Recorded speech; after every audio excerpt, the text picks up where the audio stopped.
Bonjour à toutes et à tous, j'espère que vous allez bien par la grâce du Seigneur. Aujourd'hui, nous allons parler de la repentance. Nous allons parler de la repentance. Nous allons voir ce que c'est que la repentance et pourquoi est-ce que il est très important d'insister aujourd'hui sur cette question de la repentance.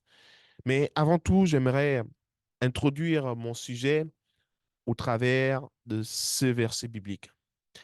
Il s'agit du passage de 2 Pierre, chapitre 3, nous allons lire à partir du verset 9 jusqu'au verset 10. La Bible dit ceci dans 2 Pierre, chapitre 3, dans la deuxième épître de Pierre, au chapitre 3, à partir du verset 9. Le Seigneur ne tarde pas dans l'accomplissement de ses promesses.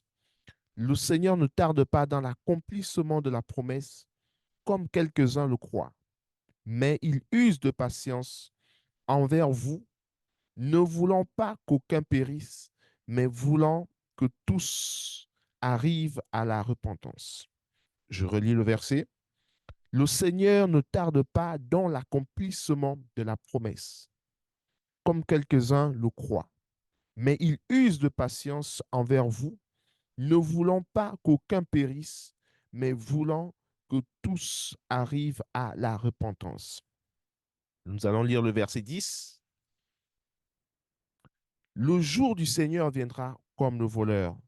En ce jour, les cieux passeront avec fracas, les éléments embrasés se dissoudront et la terre, avec les œuvres qu'elle renferme, sera consumée.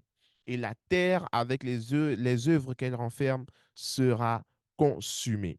Et donc, pourquoi est-ce que je me permets d'introduire le thème de la repentance, qui est le titre du message de ce jour, la repentance. Pourquoi est-ce que je pars de ce texte biblique? Parce qu'il y a un élément très, très important qui attire notre attention. Il s'agit ici de l'accomplissement de la promesse. Donc, la Bible nous dit ici, dans ce verset de 2 Pierre, chapitre 3, verset 9, le Seigneur ne tarde pas dans l'accomplissement de la promesse. Donc, si nous pouvons nous arrêter à un moment donné sur ce passage pour comprendre un peu de quelle promesse parle-t-on ici. Amen. Donc, quelle est la promesse dont il s'agit ici dans ce texte biblique, dans cette parole de l'apôtre Pierre, qui nous dit que le Seigneur ne tarde pas dans l'accomplissement de la promesse. Il ne tarde pas dans l'accomplissement de la promesse comme quelques-uns pourraient le croire, parce qu'il y a parmi nous plusieurs personnes, parmi vous qui regardez, qui suivez, il y a parmi nous qui ne croient même pas que le Seigneur accomplira sa promesse. Et donc, nous voyons ici qu'il y a une prophétie qui doit s'accomplir. Et donc, nous allons d'abord, avant d'aborder, de rentrer dans le sujet de la repentance, je voudrais, dans un premier temps, nous faire comprendre de quelle promesse il s'agit ici. Parce que nous allons comprendre que le Seigneur fait d'abord référence à cette promesse à- dans un seul objectif, qui est celui de emmener tout le monde à la repentance. Donc, la Bible nous dit ici que le Seigneur ne tarde pas dans l'accomplissement de la promesse. Ça voudrait dire que cette promesse, le Seigneur va certainement l'accomplir. Donc, elle finira par s'accomplir. Cette prophétie finira par se réaliser. Mais avant que cette prophétie ne se réalise, la Bible nous dit que le Seigneur use de patience envers tous. Il use de patience envers vous, ceux qui n'ont pas encore accepté Jésus-Christ comme Seigneur et Sauveur, ceux qui ne marchent pas dans la vérité et qui sont toujours qui vivent toujours une vie de péché, qui vivent toujours selon leur propre volonté et qui n'ont toujours pas décidé de laisser Jésus-Christ entrer dans leur vie et pour lui permettre de vous conduire sur le chemin de l'éternité, pour lui permettre de vous conduire sur le chemin sur le chemin de la vie éternelle, sur le chemin de la volonté de Dieu. Souvenez-vous que Jésus-Christ a dit qu'il est le chemin, la vérité et la vie. Donc, pour marcher sur le chemin de la vérité, sur le chemin de la vie, éternelle, il est important, capital, obligatoire, inconditionnel de laisser Jésus-Christ entrer dans votre vie afin de lui permettre par l'Esprit, par le Saint-Esprit qui nous est donné lorsque nous recevons Jésus-Christ comme Seigneur et Sauveur, afin de permettre à Jésus de conduire notre vie par l'intermédiaire du Saint-Esprit. Souvenez-vous que Dieu a fait toutes choses pour un but. Donc Dieu vous a créé pour un but. Vous avez été créé pour un but. Et le but pour lequel vous avez été créé, il n'y a qu'une seule personne qui sait quel est ce but. Cette personne, c'est Dieu, le Père, créateur de toutes choses, créateur des cieux et de la terre, ainsi que de tout ce qui s'y trouve. Donc, il sait pourquoi est-ce que vous êtes né, pourquoi est-ce que vous vivez aujourd'hui, pourquoi est-ce qu'il permet que vous puissiez traverser tout ce que vous traversez aujourd'hui. Et il a envie d'accomplir une œuvre au travers de votre vie parce qu'il a déjà une volonté bien déterminée, une volonté bien définie. Voilà pourquoi il est écrit dans l'épître que l'apôtre Paul adresse à l'église d'Éphèse, dans Éphésiens chapitre 2, verset 10, qui nous dit que nous avons été créés en Dieu, en Jésus-Christ, pour des bonnes œuvres que Dieu a préparées d'avance. Donc, nous avons été créés en Jésus-Christ pour les bonnes œuvres que Dieu a préparées d'avance afin que nous puissions les pratiquer. Ça veut dire que nous avons été créés pour un but. Et pour accomplir ce but, il nous est très, très important de marcher sous la direction de Jésus-Christ par l'intermédiaire du Saint-Esprit. Vous pouvez dire Amen. Donc, si vous n'avez pas encore laissé Jésus-Christ entrer dans votre vie, je vous invite maintenant à faire cette prière, car il est mort à la croix afin que vous puissiez avoir la vie éternelle. Donc, je vous invite à laisser maintenant Jésus-Christ entrer dans votre cœur. Il est votre Seigneur, il vous aime, il vous a créé et il veut maintenant venir vous aider à vivre sur cette terre la vie que Dieu a prévue pour vous.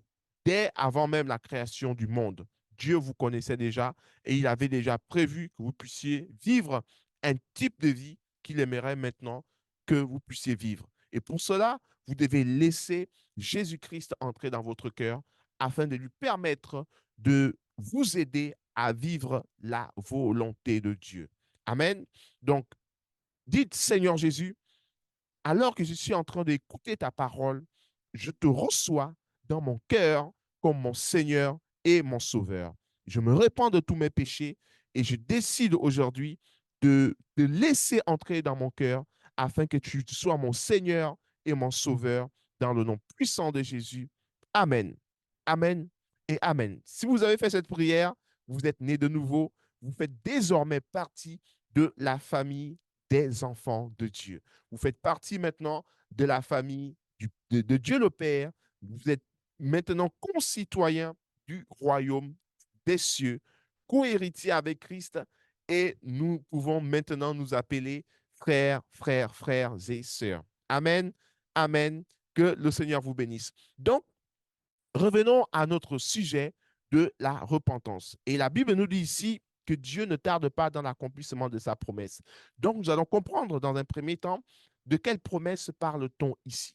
Si nous allons regarder dans Ésaïe chapitre 65, le verset 17, Ésaïe chapitre 65, nous lisons à partir du verset 17. Ésaïe chapitre 65, le verset 17, il est écrit ceci. Car je vais créer des nouveaux cieux et une nouvelle terre. La prophétie dans Ésaïe 65, verset 17, dit ceci.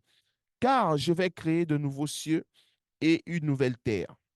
On ne rappellera plus les choses passées, les choses passées, elles ne reviendront plus à l'esprit. Donc je relis, je vais créer de nouveaux cieux et une nouvelle terre. On ne rappellera plus des choses passées, elles ne reviendront plus à l'esprit. Ça veut dire que Dieu va créer des nouveaux cieux, il va créer des nouveaux cieux et il va créer une nouvelle terre. Voilà une promesse que Dieu a faite. Voilà une promesse que Dieu a faite. Donc Dieu dit, je promets de créer des nouveaux cieux et je promets de créer également une nouvelle terre. Je promets également que dans ces nouveaux cieux et que dans cette nouvelle terre, on ne se rappellera plus des choses passées. Et non seulement on ne se rappellera plus des choses passées, mais ces choses ne reviendront plus à l'esprit. Ça veut dire que ces choses ne remonteront même plus dans nos pensées. On n'y pensera même plus. Ça sera un monde parfait, un monde merveilleux, un monde agréable où aucun mal n'existera. C'est merveilleux. Nous pouvons dire gloire à Dieu pour les nouveaux cieux. Gloire à Dieu pour la nouvelle terre. Gloire à Dieu pour ce monde nouveau que le Seigneur a promis de réaliser, a promis de manifester au nom puissant de Jésus. Ça, c'est la promesse qui est faite au travers de la prophétie du prophète Ésaïe dans Ésaïe 65, le verset 17. Donc, Dieu promet de créer de nouveaux cieux et une nouvelle terre. Dans Apocalypse chapitre 21, nous lisons dans Apocalypse chapitre 21, il est écrit ceci.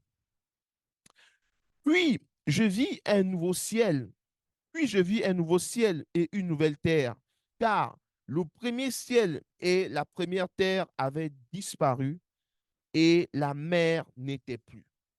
Jean, dans la prophétie, il voit un nouveau ciel et une nouvelle terre. Et il constate également que le premier ciel et la première terre avaient disparu, ainsi que la mer avait disparu. Donc, on voit bien ici l'accomplissement de la promesse que Dieu avait faite dans Ésaïe 65, verset 17. Cette promesse, c'est de créer un monde nouveau. Amen, amen. C'est une promesse extraordinaire qui est au-delà de la promesse d'avoir de l'argent, de la promesse de nous rendre prospères, de te guérir, de te donner un enfant, de te délivrer de l'emprise des ténèbres. Donc Dieu promet quelque chose d'exceptionnel, d'extraordinaire, qui est de créer un monde nouveau. Dieu promet de créer un monde nouveau. Mais il y a quelque chose ici qui attire, qui me dérange un petit peu, mais c'est de savoir que le Seigneur décide, le Seigneur décide de user de patience envers nous, envers nous. Écoutez bien, le Seigneur décide de user de patience envers nous dans un seul but. Quel est ce but? Il est écrit dans 2 Pierre, comme nous l'avons lu tout à l'heure. Il décide de user de patience envers nous dans un seul but. Quel est ce but? Il est écrit ceci, le Seigneur use de patience.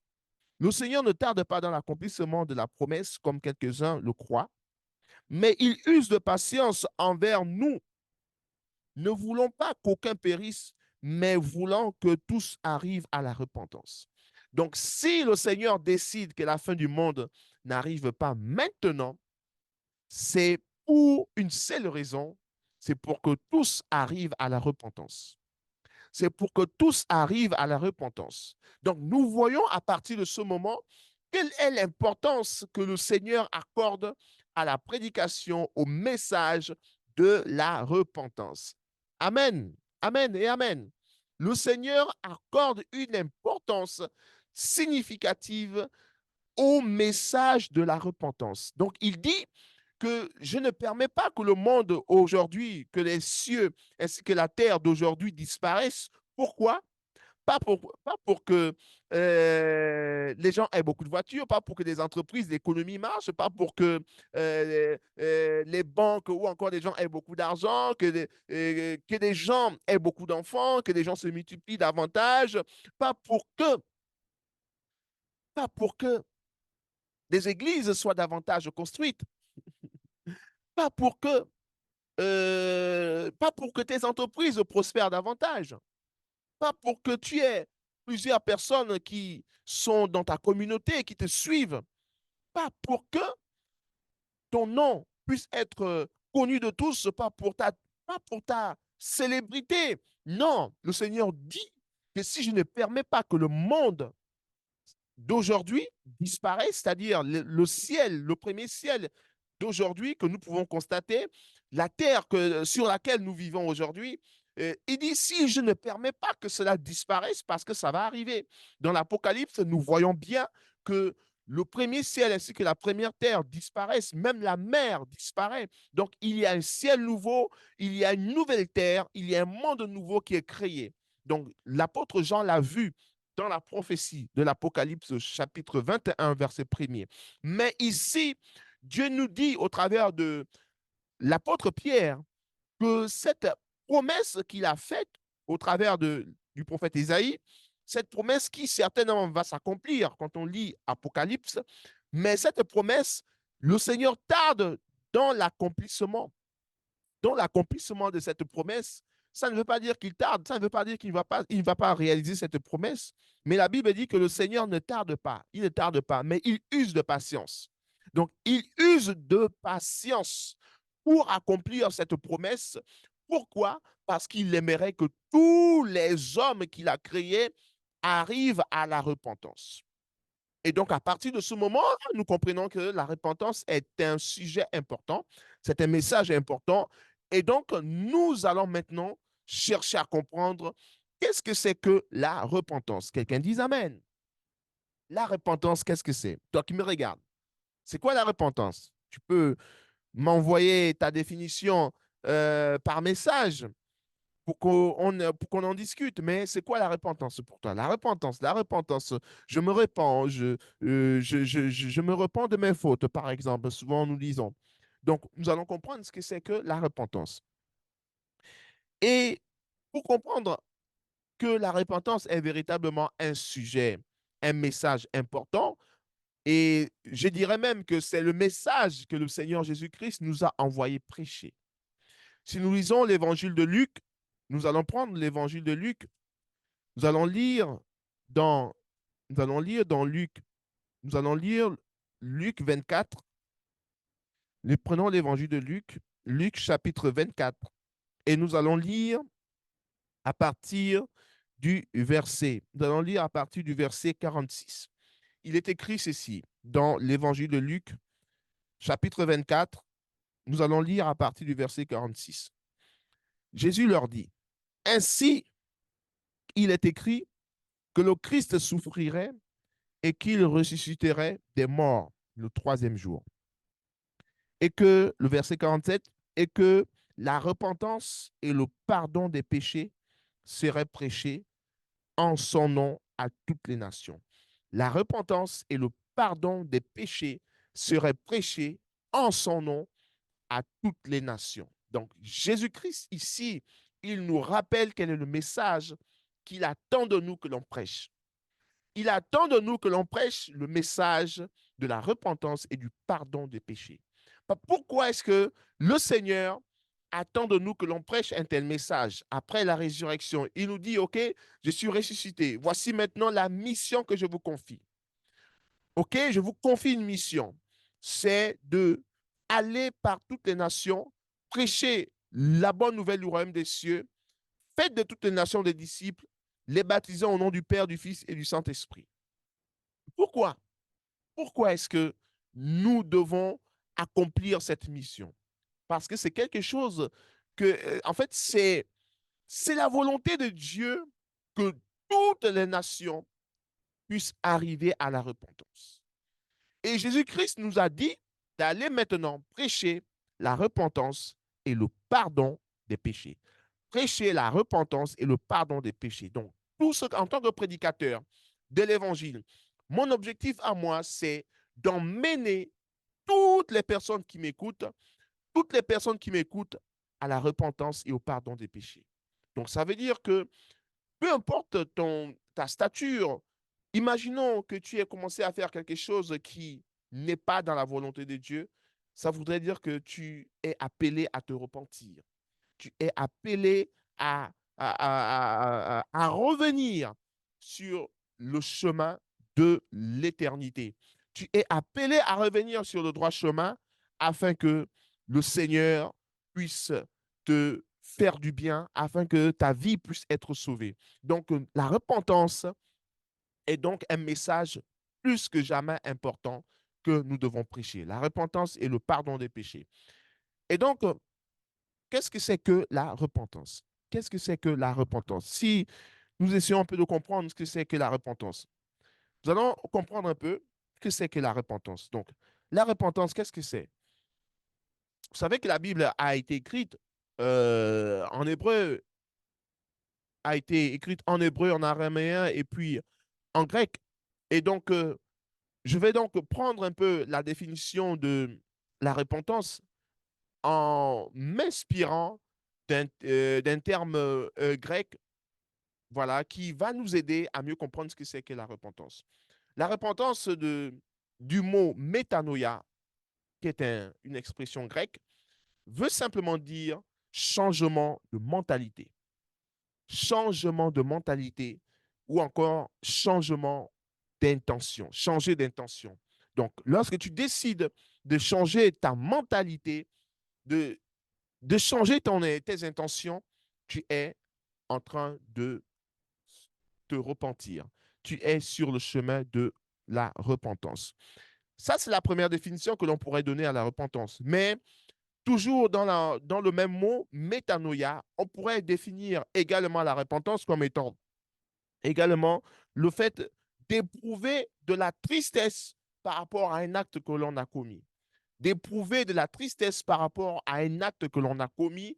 Et donc, il y a un certain regret et on a envie de revenir en arrière pour faire des choses de façon beaucoup plus agréable, de manière à ce que l'on ne commette plus les mêmes erreurs.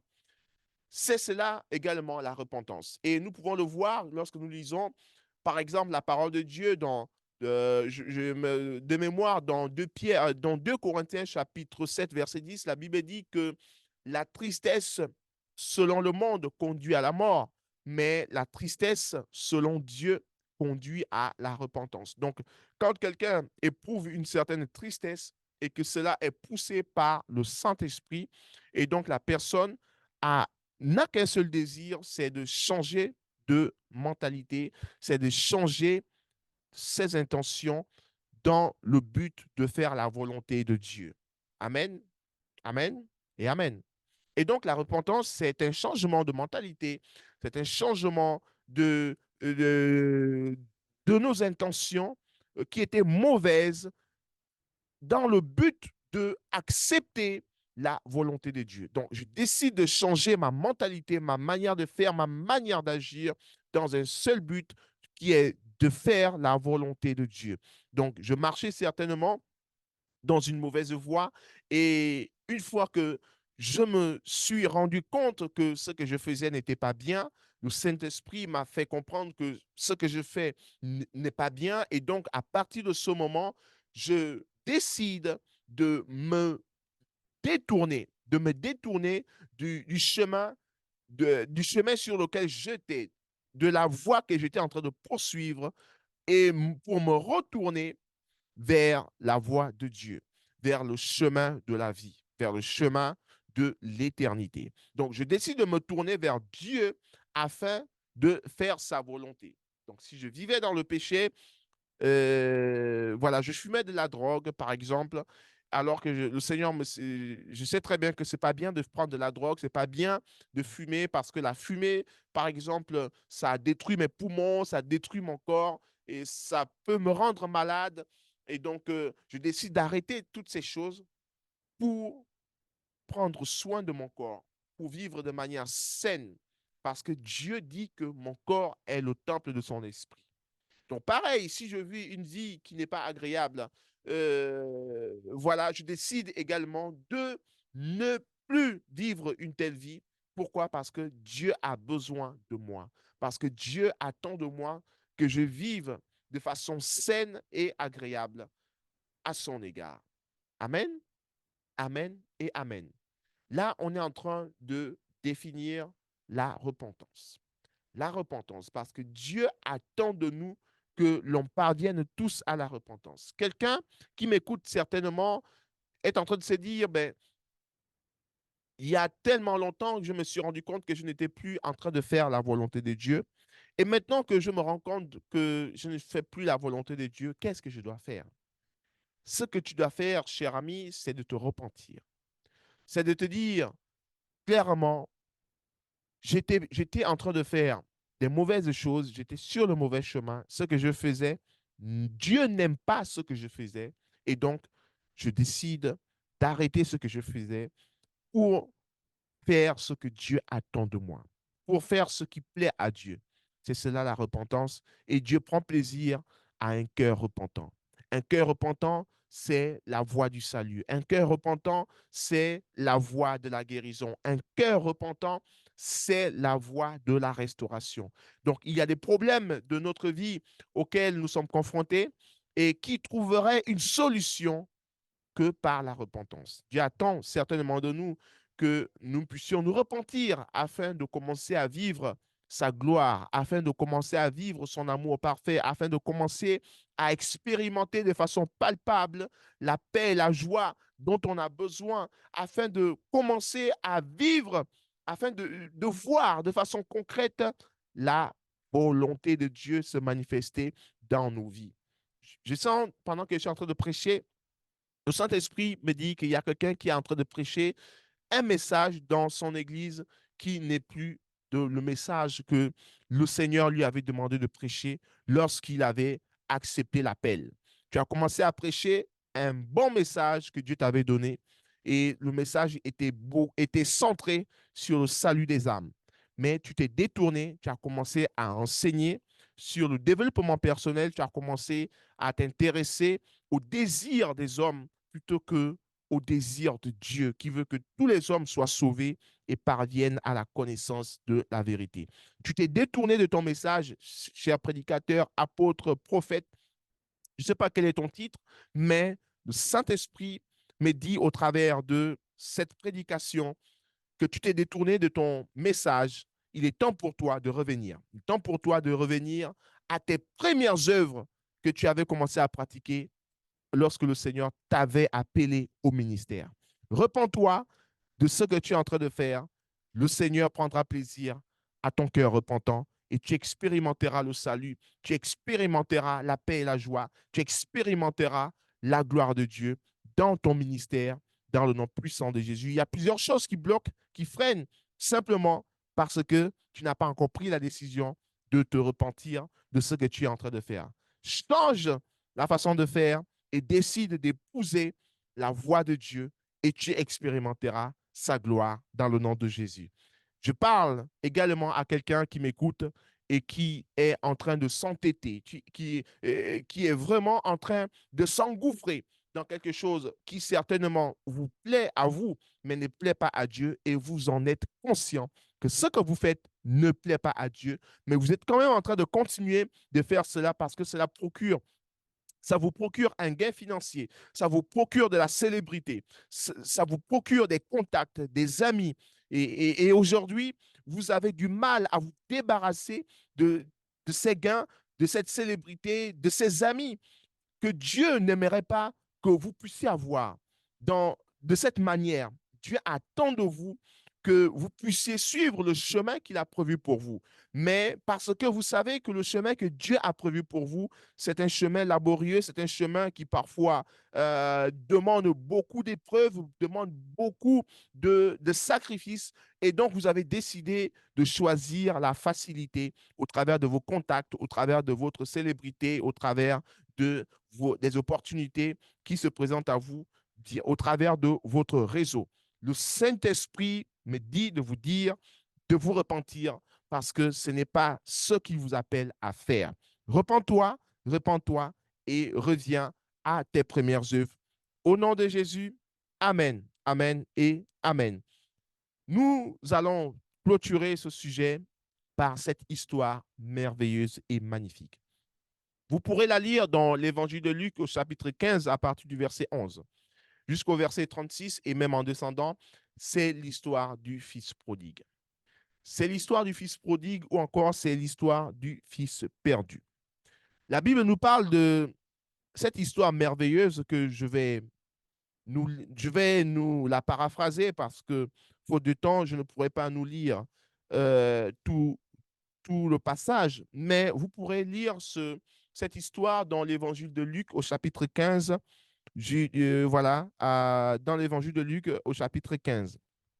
Vous voyez, c'est l'histoire du fils perdu. Donc, la Bible nous dit qu'un homme avait deux fils. Et un jour, le plus jeune fils se lève et dit à son père, donne-moi la part de bien qui doit me revenir. Et donc, le père, voilà, donne la part de bien, la part d'héritage qui devait revenir au plus jeune fils qui lui avait demandé de lui donner la part de son héritage. Et donc, la Bible nous dit également que ce jeune fils va prendre la décision de prendre toute sa fortune, de prendre tout ce qui lui revenait de droit. Il va donc décider de quitter la maison de son père. Et il va donc décider de quitter le palais. Il va aller vivre ailleurs. Et la Bible nous dit que ce fils qui avait pris son héritage et qui avait décidé de quitter la maison de son père et qui était parti vivre autre part, il a dilapidé toute sa fortune. Et donc, après avoir dilapidé toute sa fortune, il a commencé à souffrir. Il a commencé à vivre comme un misérable.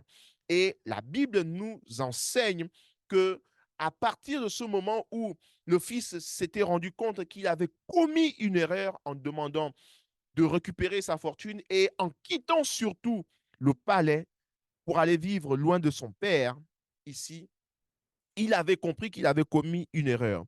Et donc, la Bible nous dit, quand on lit par exemple le verset 17, la Bible nous dit que ce fils perdu qui était parti vivre ailleurs, loin de son père, et qui avait dilapidé toute sa fortune en vivant dans la débauche, il était entré en lui-même et il s'est rendu compte qu'il n'était pas dans des bonnes conditions. Donc, il est rentré en lui-même, il y a eu ce qu'on appelle une remise en question et il a fini par comprendre qu'il n'était pas dans une bonne situation, qu'il n'avait pas fait quelque chose de bien. La Bible nous dit que ce fils va dire qu'il a péché contre le ciel et contre son père. Donc, il s'est rendu compte qu'il avait commis quelque chose de mauvais. Il avait commis un acte mauvais. Il avait donc péché contre le ciel et contre son père. Et puisqu'il avait fait quelque chose de mauvais, il fallait donc qu'il pose une action. Il fallait donc qu'il fasse quelque chose que l'on appelle la repentance. Il fallait donc qu'il se repentisse. Il fallait donc qu'il décide de se détourner du mauvais chemin sur lequel il était, qu'il décide de se retourner, de se détourner de la quête dans laquelle la quête qu'il avait entreprise, celle d'aller vivre dans un monde autre que celui où était son père, où se trouvait le palais de son père. Et donc, ce fils avait entrepris d'aller vivre autrement. Et il s'est rendu compte que la vie qu'il était en train de vivre n'était pas une bonne vie. Il souffrait, il était perdu, il était méprisé, écrasé, il était dans la souffrance. Et c'est alors qu'il va décider d'entrer en lui-même pour se rendre compte qu'il avait commis une erreur, il avait commis une faute. Et donc, il y a une tristesse qui l'a envahi et il s'est dit en lui-même, je retournerai vers mon Père. La repentance, c'est de retourner vers le Père. Se repentir, c'est de retourner vers le Père. Vous vous êtes rendu compte que vous avez fait des choses qui n'étaient pas agréables à Dieu, vous avez commis des erreurs, vous avez fait de mauvaises choses, vous avez commis des crimes, vous avez fait du mal à une femme, à un homme, à un enfant, vous avez volé, vous avez menti, vous avez escroqué des personnes, vous avez fait du mal, causé du tort à un grand nombre de personnes. Dieu dit qu'il n'est pas trop tard. Comme le fils prodigue est entré en lui-même et qu'il s'est rendu compte qu'il avait commis des erreurs, et alors, il a décidé de se repentir. Il a décidé de retourner vers le Père. La repentance, c'est de prendre cette décision alors que vous êtes conscient que vous n'êtes pas en train de faire la bonne chose, alors que vous êtes conscient que vous êtes en train de vivre une vie que Dieu ne vous a pas destiné de vivre. Et alors, vous vous retournez de ce que vous êtes en train de faire pour aller vers le Père. C'est cela la repentance. Comme le fils prodigue, il s'est retourné de ce chemin, de cette vie qu'il était en train de vivre et il est allé vers son Père. Et la bonne nouvelle, lorsque l'on se retourne pour aller vers le Père, c'est que le Père ne nous juge pas, le Père ne nous condamne pas. Quand nous regardons l'histoire du Fils perdu, nous voyons ici que lorsque le Père leva les yeux et il vit son fils arriver de très loin, comme il est en train de vous voir arriver, parce que je sens dans votre cœur que vous êtes en train de vous repentir et que vous avez qu'une seule envie, c'est de revenir vers le Père. Et donc le Père, il voit son fils, il voit son fils comme il est. Et la Bible dit que comme le fils était encore loin, le Père le vit et il fut ému de compassion. Donc Dieu, pendant qu'il voit votre cœur qui est en train de se repentir, avant même que vous ne commenciez à parler, mais Dieu voit déjà l'état de votre cœur. Et la Bible dit que le Père fut ému de compassion. Ça veut dire qu'il était rempli de joie, rempli d'amour, de miséricorde à votre égard. Parce qu'il est celui qui vous pardonne de tous vos péchés et qui vous purifie de toutes vos iniquités. La Bible déclare que le Seigneur, il est fidèle et juste pour nous pardonner toutes nos iniquités, pour nous pardonner tous nos péchés et pour nous purifier de toutes nos iniquités. Parce que le sang de Jésus a coulé pour que nous puissions être purifiés, purifiés de tous nos péchés. Et alors que vous êtes en train de vous repentir, le Seigneur, il est rempli de compassion. Il vous attend. Il vous attend. Comme le fils prodigue, ce fils perdu, le père ne l'a même pas ne lui a pas demandé, mais qu'est-ce qui t'arrive? Pourquoi reviens-tu à la maison? Où est passé ton héritage? Où est passé tous tes biens que tu avais pris? Non, le père ne lui a pas demandé, le père ne lui a pas posé des questions, le père ne l'a pas, ne lui a pas fait subir un interrogatoire. Le père ne l'a pas envoyé dans une salle de scanner pour voir si ce n'était pas un espion, si le fils n'était pas revenu pour voler, pour dérober les biens du palais, parce il était dans une condition désastreuse. Le père n'a pas dit, OK, premièrement, il m'avait demandé son héritage, il est parti, il a tout dilapidé, et là, il revient. Qu'est-ce qui me prouve qu'il ne va pas me dire encore, ben voilà, donne-moi de l'argent, donne-moi des biens pour que. Et après, il va repartir. Le père ne s'est pas posé ces questions. Tout ce qui a réjoui le cœur du père, c'était de revoir son fils. C'était de revoir son fils qui était parti revenir à la maison. C'est tout ce qui a réjoui son cœur. C'est tout ce qui a réjoui son cœur. Quelqu'un ici qui me regarde s'était éloigné du Père. Il y a très longtemps, tu t'es éloigné du Père.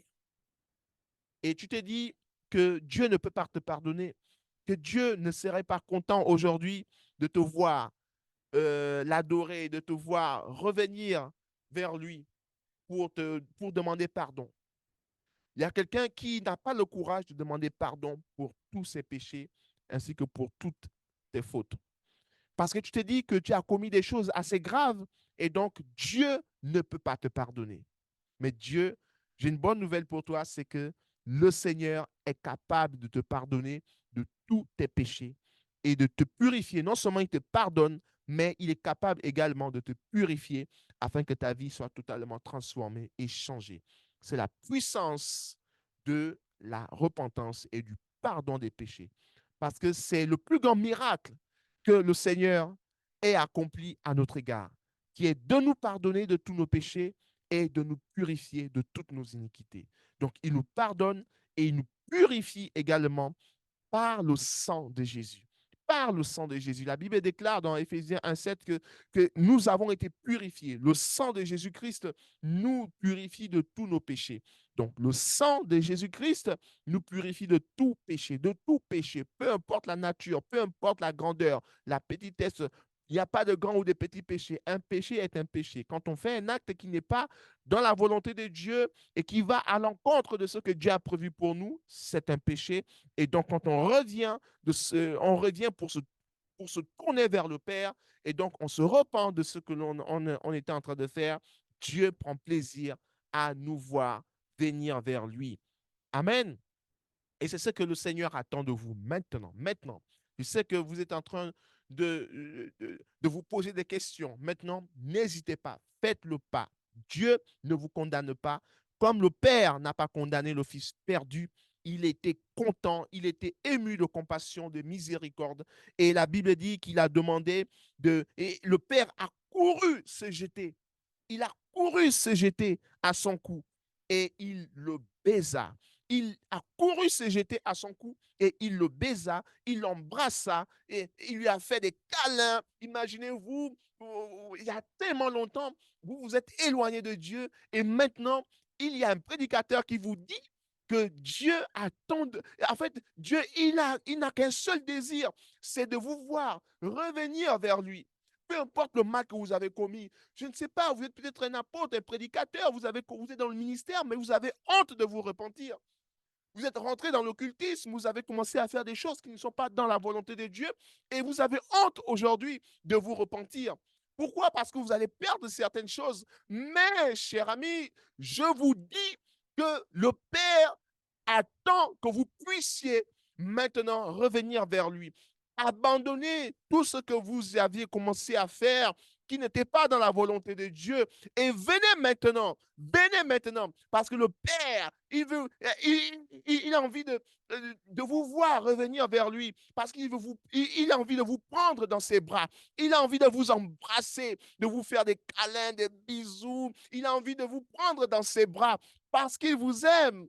Il veut vous prendre dans ses bras. Jésus-Christ veut te prendre dans ses bras. Il n'a pas envie de te juger, de te condamner. La Bible dit que le Fils n'est pas venu dans le monde pour juger le monde. Il est venu afin que le monde soit sauvé par lui. Donc le Fils de Dieu est venu afin que le monde soit sauvé par lui. Donc le Père ne vous condamne pas, il ne vous juge pas, il ne va pas vous dire, OK, maintenant que vous êtes revenu, dites-moi pourquoi est-ce que vous revenez vers moi? Il ne vous le dira pas. Regardez le fils perdu, le fils prodigue. Le père a vu son fils revenir vers lui de loin et il s'est jeté à son cou. Il est allé il s'est jeté au cou de son fils parce qu'il était content. Il était content de le voir. Il va dire, le père va dire, je me réjouis. Il va faire un festin.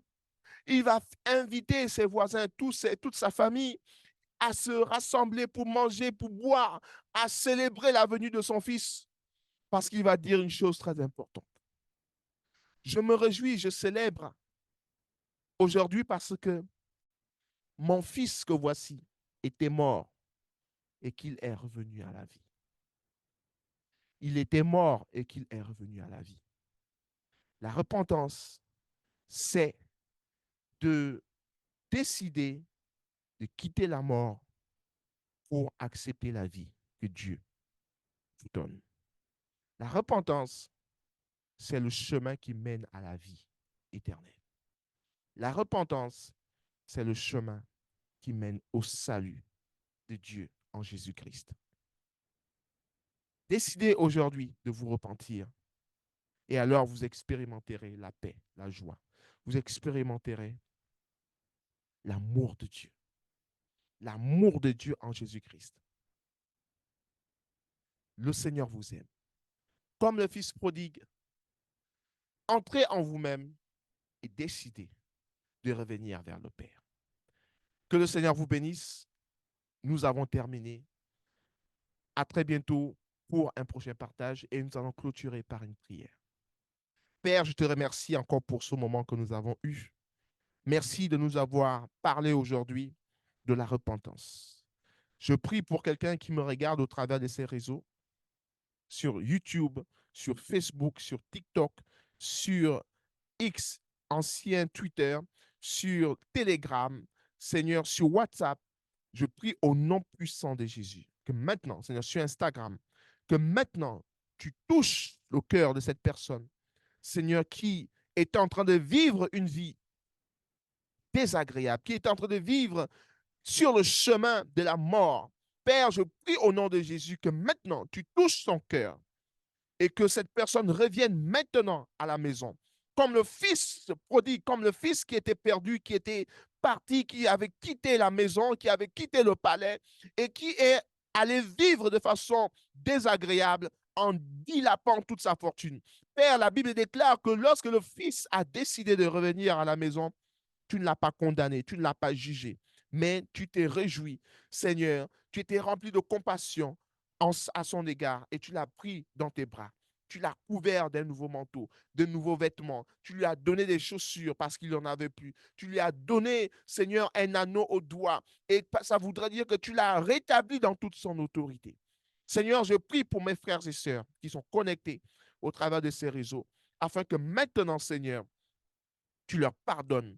Tu leur pardonnes tous leurs péchés dans le nom puissant de Jésus. La Bible déclare que tous ceux, Seigneur, qui feront appel à Jésus-Christ, Seigneur, recevront le pardon de leurs péchés. Seigneur, oui, c'est au nom de Jésus que nous avons le pardon de nos péchés.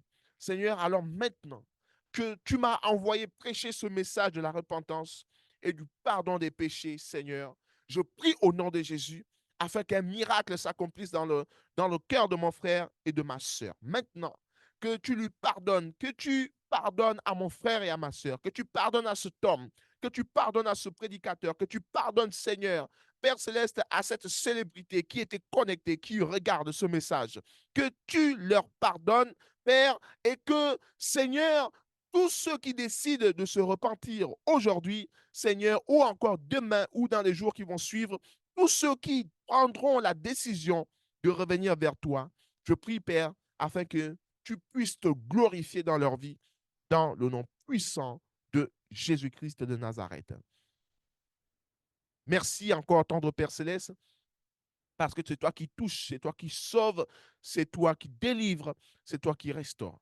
Père, c'est dans le nom puissant de Jésus, Christ de Nazareth, ton Fils bien-aimé. C'est en son nom glorieux et puissant que nous avons prié. Amen, amen et amen. Que le Seigneur vous bénisse. Assurément, la gloire de Dieu se manifestera dans votre vie. N'oubliez pas, le Seigneur ne tarde pas dans l'accomplissement de la promesse, mais il use de patience envers nous afin que tous parviennent à la repentance.